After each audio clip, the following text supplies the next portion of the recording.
The smell of scorched copper clung to the morning air.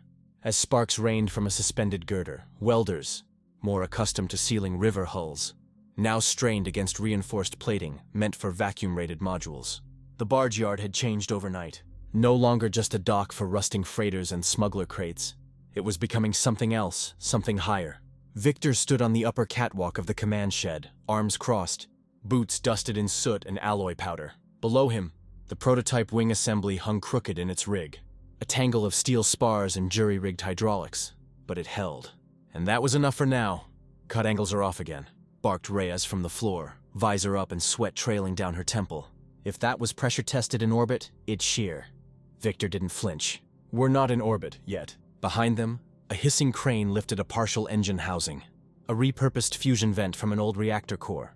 Everything here was reclaimed, illegal even. But it worked. The noise, the chaos, the heat, it was the sound of becoming. Word had traveled fast. Within 48 hours of the first ignition test, inspectors had arrived. Bureau types. They wore long coats, polished boots, and the smug expressions of men who didn't sweat. They asked questions, took notes, offered warnings. Victor gave them a tour. He pointed at welders with no vacuum certs, at sealant foam mixed in backyard stills, at hulls that screamed during cooldown. This is what your future looks like, he told them. Unregulated, fast, human. One of them scoffed.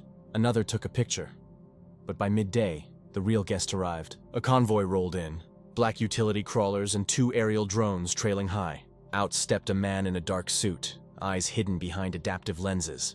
Maxwell Hart, Titan Dynamics, the quiet power behind half the orbital lifts in the hemisphere. Victor came down the catwalk slowly, wiping grease from his palms as he approached.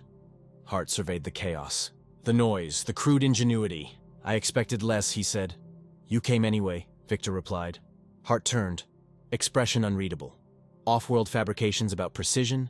Lang, not guts. Victor didn't blink. Everything that flies starts in a place like this. Hart gave a faint nod. Maybe. Or maybe it ends here when something fails. Then he left. No deals, no handshakes. Just the smell of ionized air and suspicion. Victor watched the convoy disappear into the haze. Then he turned to Reyes. Get the wing realigned. Tonight. Because now they knew who was watching. And the Brotherhood wasn't bluffing. They were building the sky.